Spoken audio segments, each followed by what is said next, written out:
Hello friends, my name is Monica Chagan Shinde.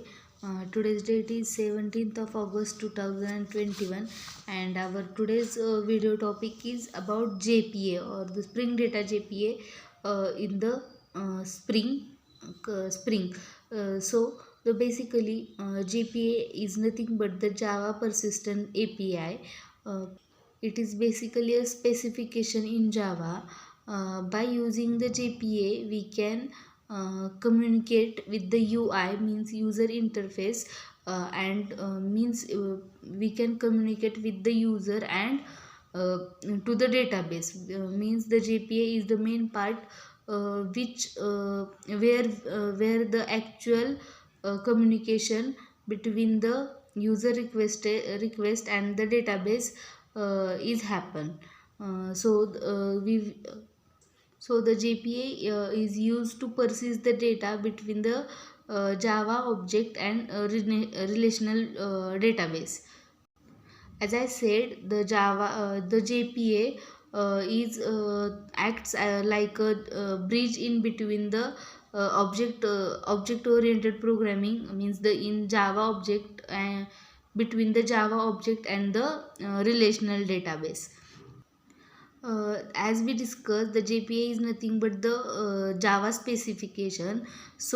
It doesn't performs the operations.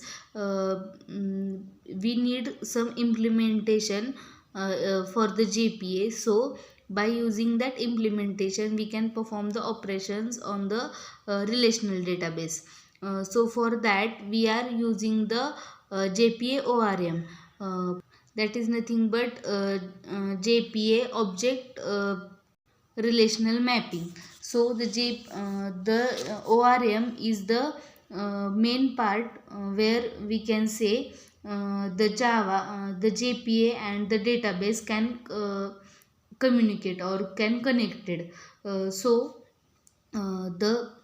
ORM means the object relational mapping is it is a functionality, or it gives the functionality where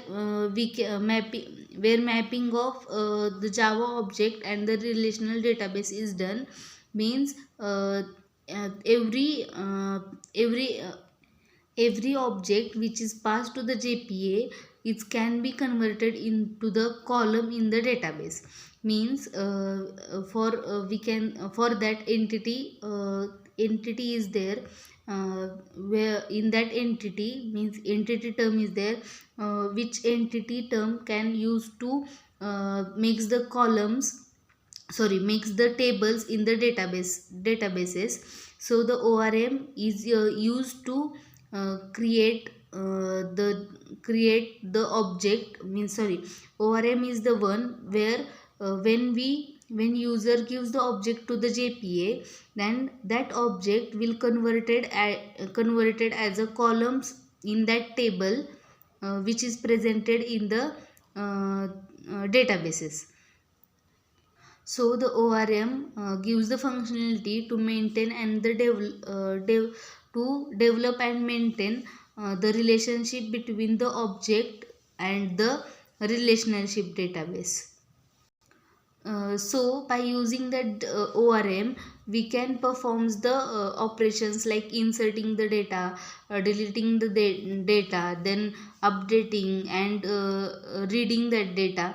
Like these operations, means we all know about the CRUD operations in the databases, like create, read, delete, update.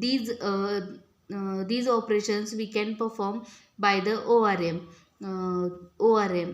That ORM will gives the gives us the support to perform the SQL queries directly through the repository class. Means there is a one class, that is repository class, where we can create the object of the database, and from that uh, repository class, we can perform the different CRUD operations or different SQL queries to the databases.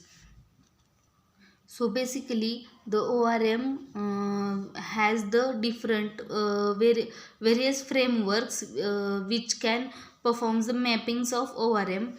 So the like that we have a Hibernate, then we have a iVatis, then top link, ORM Lite, and the JBox. These are some frameworks which can use to communicate to the communication to communicate the between the JPA and the databases. So in a Spring framework we are using the Hibernate, which will communicate between the UI, that is or the JPA, and the databases. So it is about the JPA and the terms in the JPA. So thank you.